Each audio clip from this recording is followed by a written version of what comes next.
What's up mga ka-Leopard? Ako nga pala si Edmond ng EcoPro Technologies. And nandito tayo para i-review yung isa sa mga unit namin, ang EXT 800.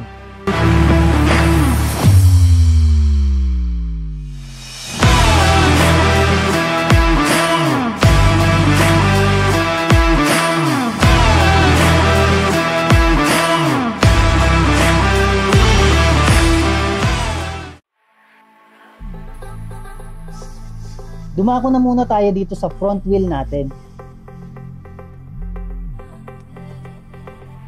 Meron itong 2.75 by 21 Giant 7050 rim. At meron din itong 2.75 by 21 Trial Maxi tires.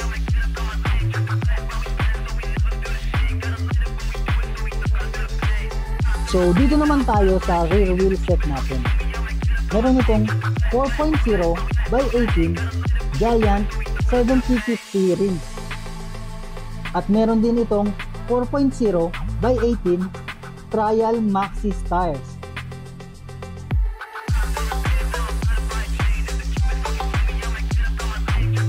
Sa brake naman tayo.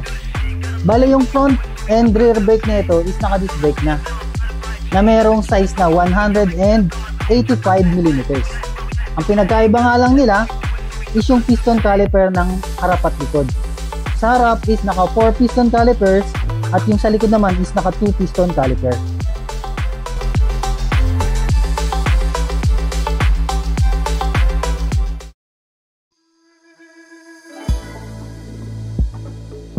Check naman natin yung handlebar natin. Meron itong 22 by 28 fat bar custom 70-75 handlebar and personalize ito ng Arctic Leopard. So sa front shock naman tayo o front suspension, meron itong 40 mm by 200 mm.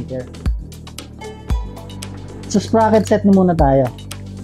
Meron itong sprocket combination na 11 by 39 feet na nakakagawa ng 800 Newton meters na power na kayang-kayang umakyat sa mga bundok. Ang motor nito ay may lakas na 25 kilowatts na kayang-kayang itumbas ikumpara sa isang 500cc na gas type na motorcycle. At dahil sa lakas ng power ng motor nito, kayang-kaya niyang abutin ang bilis na 110 kilometers per hour. Meron itong 72 volt 60 amperes. Napakakunat na battery. Lithium ion to lithium ion. So napakagaang. Meron din itong 3.5 hours lamang na charging time.